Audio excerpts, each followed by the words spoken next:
नमस्कार मित्रों और साथियों। पिछले वीडियो में हमने बात की थी झीलों की। अब हम बात करेंगे समीपवर्ती समुद्र और नदियों की का अर्थव्यवस्था में महत्व के बारे में। तो हम पहले चर्चा करें कि भारत के आसपास जो जल की जो स्थिति है वह क्या है। तो हम सबसे पहले अगर बात करें कि भारत, तो आपने सुना ही होगा कि एक प्रायद्वीप है जो 3 तरफ से समुद्रों से घिरा है। अब कौन कौन से समुद्र उससे लगते हैं इसके बारे में बात करें तो आप देख सकते हैं। पहले तो हम ये जानें कि भारत कौन सी दिशा के से हम क्या बोलते हैं। तो हम पहले अगर बात करें तो जो आपकी ये वाली दिशा होती है वो पूर्व को दर्शाती है। ऊपर वाली दिशा हमेशा जो मैप होता है उसके उत्तर को दर्शाती है, इसलिए आपका एन यहाँ पर चित्र में दर्शाया भी जाता है एरो के साथ। ये भाग आपका होता है पश्चिम का, ये वाला, और ये भाग आपका होता है दक्षिण का, जिसे हम साउथ बोलते हैं। तो आप यहाँ पर देख सकते हैं जो भारत के जो अरब सागर की बात करें तो भारत के कौन सी दिशा में पाया जाता है, तो भारत के जो पश्चिम वाले भाग में है अरब सागर पाया जाता है। और हिंद महासागर की बात करें तो भारत का जो दक्षिण वाला भाग है, यहाँ ये भारत का दक्षिण वाला भाग होगा, चूँकि साउथ मैंने अभी आपको बताया। तो दक्षिण वाले भाग में आपका पाया जाता है हिंद महासागर। अब भारत के पूर्व में बात करें तो बंगाल की खाड़ी। तो तीनों जलराशियाँ आपको यहाँ पर पता चल गई होंगी। और यहाँ पर जो बात करें श्रीलंका और भारत के बीच में, तो आप यहाँ पर देख सकते हैं मन्नार की खाड़ी की यहाँ पर बात की गई है। यदि मैंने पिछले किसी वीडियो में आपको मन्नार की खाड़ी में नहीं के बारे में नहीं बताया तो आपको क्लियर कर दूँ कि भारत और जो श्रीलंका वाला क्षेत्र है उसके बीच जो खाड़ी है उसे मन्नार की खाड़ी आप कहते हैं। पाक स्टेट के नाम से भी जानते हैं। स्ट्रेट मीन्स होता है जल संधि। तो जल संधि सामान्यतः किसे कहते हैं, तो हम बात करें कि दो जो लैंड फॉर्म होती हैं, या जो हम बोलते हैं क्या, जो जमीनी भाग होते हैं उनके बीच जो जल होता है उसको हम जल संधि कहते हैं, है ना। तो आप समझ गए होंगे। यदि नहीं समझे तो इसकी विस्तार में हम कभी चर्चा करेंगे, क्योंकि यहाँ पर जिक्र करना था आपका भारत की चारों जो तीनों तीनों तरफ है वो कौन कौन सी वाटर बॉडीज जो हैं पाई जाती हैं या जल क्षेत्र पाया जाता है। तो अंडमान और निकोबार द्वीप समूह के बारे में आपने सुना होगा। जो अंडमान सागर है, निकोबार द्वीप समूह के पास, और भारत एवं श्रीलंका के मध्य बंगाल की खाड़ी में आपको बता चुका हूँ। गुजरात के तटीवर्ती भाग में खम्बात की खाड़ी। तो यहाँ इसको खम्बात की खाड़ी के नाम से जानते हैं आप, है ना। यहाँ कच्छ की खाड़ी भी बोल देते हैं कभी कभी। तो ठीक है, ये कच्छ वाला भाग है, इसलिए अंडमान निकोबार यहाँ पर जो समुद्र है अंडमान निकोबार सागर, अंडमान सागर के नाम से आप इसे जानते हैं।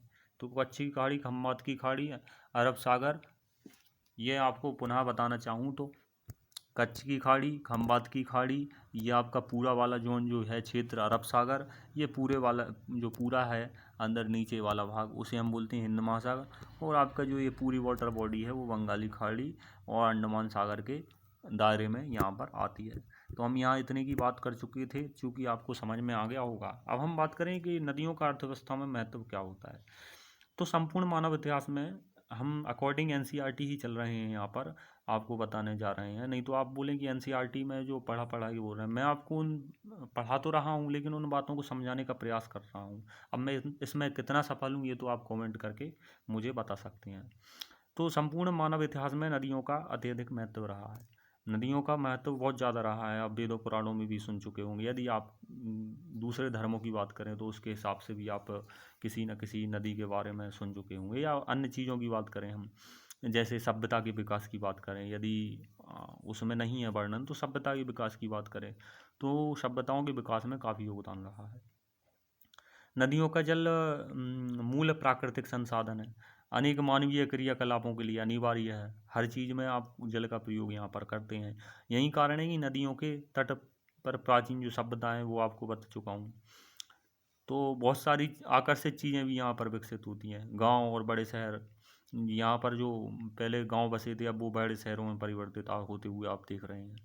भारत जैसे देश के लिए जहाँ अधिकांश जनसंख्या आजीविका के लिए कृषि पर निर्भर है, और वहाँ सिंचाई सिंचाई आपका नौ संचालन है, अर्थात जो हम बोलते हैं जो नौका वाहन है, या हम जो वाटर बॉडीज़ का उपयोग करते हैं व्यापार के लिए, तो उसके लिए। और जल विद्युत निर्माण, विद्युत का निर्माण, चूँकि टरबाइन के माध्यम से, जल के माध्यम से जो टरबाइन घुमाया जाता है उसके माध्यम से हमारा विद्युत बनता है। इससे संबंध होता है वाटर का निर्माण के में बहुत महत्व है। तो आप समझ चुके होंगे। तो इन सभी चीज़ों के कारण अर्थव्यवस्था में बहुत महत्व है नदियों का। किन किन चीज़ों में है, तो हम पुनः अगर रिपीट करें बातों को, तो आपका जल विद्युत बनाने में, मानवीय क्रियाकलापों में और पुरानी चीज़ों में आप सुना होगा सभ्यताओं के विकास में। और यहाँ पर जो सिंचाई वाला क्षेत्र है, सिंचाई के लिए, कृषि के लिए जो हम बोल सकते हैं, और कई अन्य आवश्यकताओं के लिए ये नदियाँ बहुत सुगम स्थान है रहने का। तो आप इसलिए अर्थव्यवस्था को एक नींव प्रदान करती हैं नदियाँ। जैसे मध्य प्रदेश के लिए नर्मदा हुई, उत्तर प्रदेश, बिहार, इन भागों के लिए आपका गंगा नदी, और भी अन्य नदियाँ अन्य क्षेत्रों के लिए। तो हम यहाँ पर बात करें राष्ट्रीय नदी संरक्षण योजना की, तो यहाँ पर बात की जाए तो देश में नदी सफाई कार्यक्रम का शुभारंभ 1985 में गंगा एक्शन प्लान, जिसे हम GAP के नाम से जानते हैं, गंगा एक्शन प्लान के नाम से जानते हैं, के साथ आरंभ हुआ।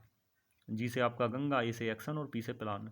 वर्ष 1995 में राष्ट्रीय नदी संरक्षण योजना NRCP जिसे हम बोलते हैं, नेशनल रिवर कंजर्वेशन जो प्रोजेक्ट है, उसकी बात यहाँ पर कर रहे हैं, के तहत अन्य नदियों को जोड़ने के लिए गंगा कार्य योजना का विस्तार किया गया। यहाँ पर गंगा कार्य योजना का विस्तार किया गया, जिसे नेशनल एक्शन प्लान कहते हैं। तो यहाँ पर बात करें नदी देशों के जल का प्रमुख स्रोत है, जो भारत देश है अपना। NCRP की हम यहाँ पर बात करें कि का उद्देश्य नदियों के जल प्रदूषण को कम करना और जल की गुणवत्ता में सुधार। गुणवत्ता का अर्थ होता है उसकी जो उपयोगिता है उसको बढ़ाना। कैसे? उसको प्रदूषण कम करके, वाटर को अधिक से अधिक ऐसी चीज़ों से सुरक्षित रख के, जैसे डायरेक्ट जो कचरा या अन्य चीज़ें बह रही हैं उसमें, उनको कम करके, लोगों को उसके बारे में जागरूक करके। अब हम बोलेंगे नदी प्रदूषण एवं नियंत्रण किस प्रकार किया जा सकता है, तो हम यहाँ पर बात करेंगे नदी प्रदूषण एवं नियंत्रण की। तो जो तीसरा पॉइंट है हम उसकी यहाँ पर बात कर रहे हैं। नदी जल की घरेलू, औद्योगिक तथा कृषि में बढ़ती मांग के कारण इसकी गुणवत्ता प्रभावित हो रही है। गुणवत्ता अर्थात उपयोगिता भी आप कह सकते हैं। कैसे प्रभावित हो रही है? इसके परिणाम स्वरूप नदियों से अधिक जल की निकासी होती है, बहुत ज़्यादा जल खर्च होता है, इनका आयतन घटता जाता है। दूसरी ओर उद्योगों का प्रदूषण तथा अपरिष्कृत कचरे, अर्थात जो कचरा है हमारा अनुपयोगी, वो वाला कचरा, और यह केवल मिलता रहता है नदी में, और यह केवल जल की गुणवत्ता को ही नहीं बल्कि नदी के जो स्वच्छीकरण की क्षमता है उसे भी प्रभावित कर रहा है। आप यह देख सकते हैं कि समुचित जल प्रवाह में गंगा का जल लगभग 20 किलोमीटर क्षेत्र में फैले बड़े शहरों की गंदगी को तनु करके समाहित कर सकता है। यहाँ पर बात करें तो आप क्या समझ रहे हैं, जो गंगा का जल लगभग 20 किलोमीटर क्षेत्र में फैले हुए बड़े शहरों की गंदगी को तनु करके समाहित कर सकता है। तो इतना बड़ा भाग आप यहाँ पर देख सकते हैं। बहुत सारा जो कचरा है या औद्योगिक का जो रसायन है वो यहाँ पर नदी में बहा दिया जा रहा है। लेकिन लगातार बढ़ते हुए औद्योगिकरण, शहरीकरण में ऐसा संभव नहीं है। तो जो हम बात कर रहे हैं यहाँ पर, जो तनुकरण के समाहित कर सकने की, तो वो यहाँ पर संभव नहीं है, क्योंकि लगातार औद्योगिकरण बढ़ रहा है, आपका जनसंख्या बढ़ रही है, तो उसके कारण शहरीकरण हो रहा है। चूँकि शहर में लोगों की आवश्यकताएं पूरी होती हैं, यह समझा जाता है, तो वो शहरों की तरफ शहरीकरण ज़्यादा से ज़्यादा हो रहा है। नदियों में प्रदूषण का स्तर बढ़ता जा रहा है, हम बात कर चुके हैं। नदियों के बढ़ते प्रदूषण के कारण इनको स्वच्छ बनाने के लिए अनेक कार्य योजनाएं लागू तो की जा रही हैं, लेकिन वह प्रभावी पूरी तरह से दिख नहीं रही। आप यह चूँकि लिखा नहीं है, लेकिन मैं आपको परिप्रेक्ष्य में बता रहा हूँ।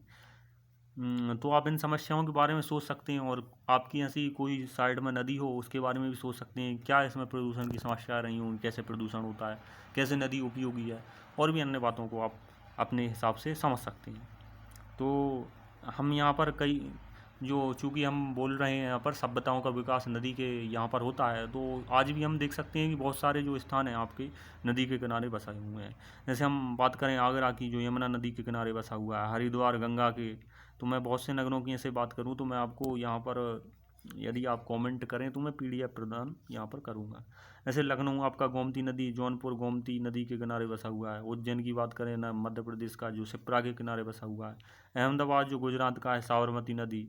बड़ोदरा विश्वामित्री नदी, सूरत आपका ताप्ती नदी, द्वारका गोमती नदी के किनारे बसा हुआ है।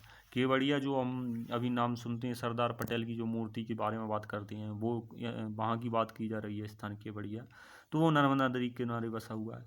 भरूच नर्मदा नदी के किनारे, श्रीनगर जो श्रीनगर जम्मू कश्मीर वाला झेलम नदी के किनारे, जम्मू तवी नदी जो है, फिरोजपुर आपका सतलुज नदी, दिल्ली की बात करें तो आपका यमुना नदी के जो समांतर चलती है गंगा की, उसके यहाँ बसा हुआ है। मथुरा भी आपका यमुना नदी के किनारे बसा हुआ है। बहुत सारे नगर, जैसे यमुना के किनारे बसे नगर और की बात करें तो यमुना नगर आपका इटावा जो उत्तर प्रदेश में है, जहाँ पर आपका मिलती है गंगा से यमुना।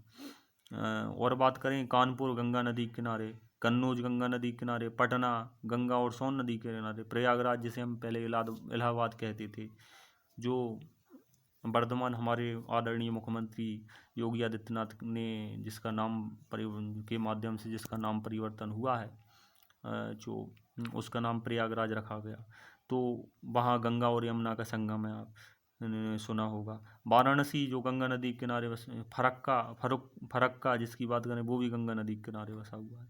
गुवाहाटी, आप जो असम की बात करें तो असम गुवाहाटी, डिब्रूगढ़, तो ये सभी ब्रह्मपुत्र के किनारे बसे हुए हैं। जमशेद नगर स्वर्ण रेखा नदी के किनारे बसे हुए हैं, और भी हम अन्य शहरों की यहाँ पर बात कर सकते हैं।